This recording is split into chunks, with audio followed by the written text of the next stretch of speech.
Yeah, g'day everybody, it's Shannon from Supertech Electronics, and we're going to show you how to remove a Grand Vitara Suzuki stereo head unit. The tools you will need today is a stubby Phillips screwdriver and a long Phillips screwdriver. Okay, so the first thing we're going to do is remove two screws that are under here. That's where the stubby comes in handy because a long screwdriver won't reach. Remove those two screws. Okay, now that we've got those out, this whole plastic section will pop out.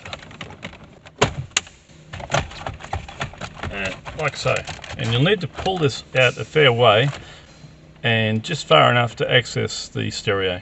So don't take it too much further than you absolutely necessarily need to.